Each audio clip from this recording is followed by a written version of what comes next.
உன் திட்டத்தை எல்லாருக்கும் சொல்லாதே.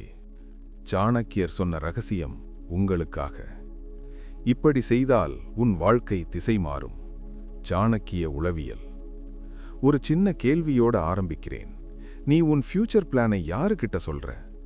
நம்புறவங்க கிட்ட தானே? ஆனா ஒரு விஷயம் கவனிச்சிருக்கியா? நீ சொன்னதுக்கப்புறம் ஏதோ ஒன்று சிதற ஆரம்பிக்கும். தாமதம், குழப்பம், மனசு தளர்ச்சி. இது கோயின்சிடென்ஸ் இல்லை, இது சைக்காலஜி. நம்ம நினைக்கிறோம் ஷேர் பண்ணா சப்போர்ட் கிடைக்கும், ஓப்பனா இருந்தா எனர்ஜி வரும். ஆனா சாணக்கியர் 1000 வருஷத்துக்கு முன்னாடியே சொன்ன உண்மை என்னன்னா, முடிவுக்கு முன்னாடி சொன்ன திட்டம் முடிவை அடைய விடாது. இன்னைக்கு அந்த ரகசியத்தை உள்ள போட்டு உடைக்க போறோம். வணக்கம், இது உங்கள் எபிக் தமிழ் யோகி. முழுசா பாருங்க. இது மோட்டிவேஷன் இல்ல, செல்ஃப் ப்ரொடெக்ஷன். முதல்ல ஒரு கடும் உண்மை. இந்த உலகம் உன் வளர்ச்சியை பார்த்து சந்தோஷப்படாது. அதுவும் நீ இன்னும் 0 ஸ்டேஜில் இருக்கும்போது. உன் பிளானை நீ சொன்ன நொடியிலிருந்து அது நன்னோடது இல்லை, அது எல்லாரோட ஒப்பீனியனா மாறிடும். இதெல்லாம் வேலையாகாது, அவன் முடியாது, இப்ப இதெல்லாம் தேவையா? இந்த வார்த்தைகள் அட்வைஸ் மாதிரி இருக்கும், ஆனா அது பாய்சன். ரகசியம் 1. திட்டத்தை சொன்னா மனசு ஏமாறும். ஒரு விஷயம் இருக்கே, நீ ஒரு பிளானை வெளியே சொன்ன உடனே மனசு அதை சாதிச்ச மாதிரி ஃபீல் பண்ணும். அதே டோபமைன், அதே சாட்டிஸ்ஃபேக்ஷன். அப்போ என்ன ஆகும்? உழைப்பு குறையும், ஃபோக்கஸ் சிதறும். சாணக்கியர் சொல்றாரு, சொல்லப்பட்ட இலக்கு அடையப்படாத வெற்றியாக மாறும். ரகசியம் 2. எல்லாரும் நண்பர்கள் இல்லை. இதுதான் கஷ்டமான உண்மை. நீ பகைவர்களை கவனிக்கிற, ஆனா உன் திட்டத்தை கெடுக்கிறது பகைவர் இல்ல, அது பாதி நம்பிக்கை கொண்டவர்கள். அவர்கள் உன்னை தடுக்க மாட்டாங்க, பயமுறுத்துவாங்க. அதுதான் டேஞ்சரஸ். நீ நல்லவனாயிரு, அதுக்கெல்லாம் நேரம் இருக்கு. இந்த மாதிரி சாஃப்ட் வார்த்தைகள் ஸ்ட்ராங் பிளானை சாகடிக்கும். ரகசியம் 3. திட்டம் மர்மமாக இருக்கணும். சாணக்கியர் சொன்ன ஒரு லைன், மர்மமில்லாத மனிதன் எதிரி இல்லாமலேயே தோல்வி அடைவான். உன் நெக்ஸ்ட் மூவ் யாருக்கும் தெரியக்கூடாது. அதுதான் பவர், அதுதான் அட்வான்டேஜ். செஸ்ஸில் ஆப்பனண்ட்டுக்கு மூவ் தெரியக்கூடாதில்ல, அதேதான் வாழ்க்கையும்.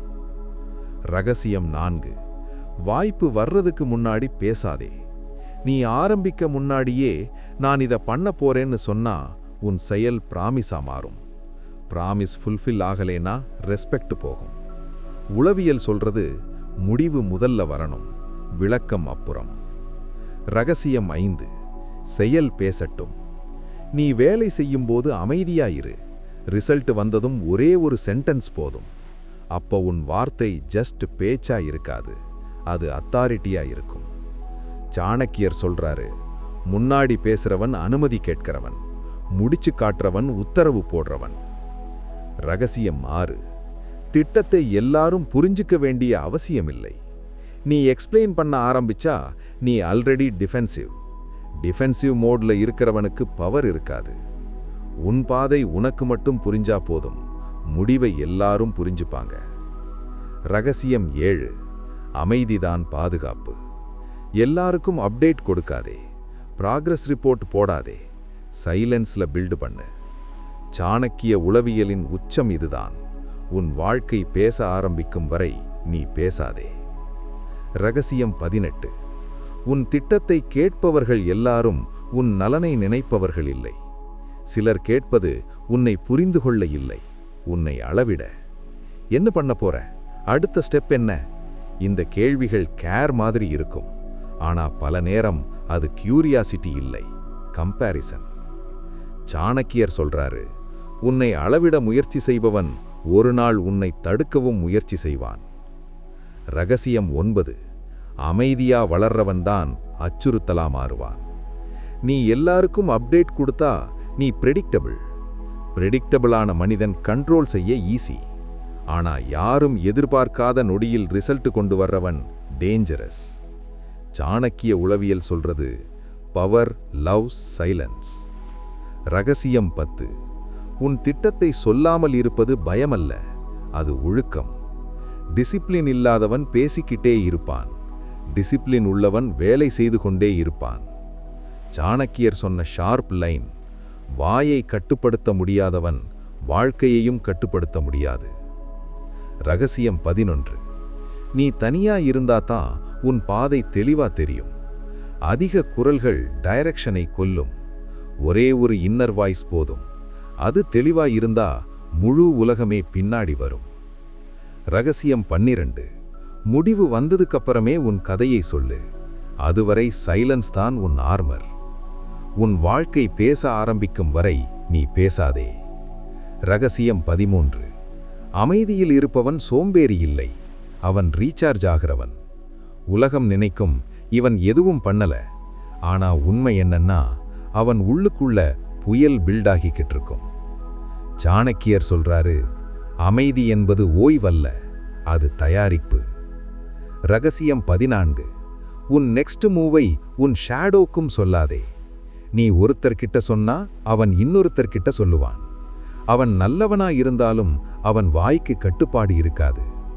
சாணக்கிய உளவியல்: ரகசியம் கசிந்த இடத்தில அதிகாரமும் கசியும். ரகசியம் 15: அதிகம் பேசுறவன் தன்னை மறந்து விடுவான். எப்பவும் பிளான் பிளான் பிளான். பேச்சிலேயே மூழ்கிட்டா செயல் மறந்து போகும். சாணக்கியரின் கடுமையான உண்மை: வார்த்தை அதிகமான இடத்தில வெற்றி குறையும். ரகசியம் 16: உன் திட்டத்தை காப்பாற்றது மற்றவர்கள் இல்லை, உன் பழக்கம். டிசிப்ளின் இல்லாதவனுக்கு ரகசியம் இருக்காது. தாமதம், சோம்பல், டிஸ்ட்ராக்ஷன் இதெல்லாம் பிளான உள்ளே இருந்தே கொல்லும். ரகசியம் 17: உன்னை ஷேர் பண்றவன் எதையும் ஓன் பண்ண மாட்டான். பிரைவசி இல்லாத வாழ்க்கை சீப் ஆகிடும்.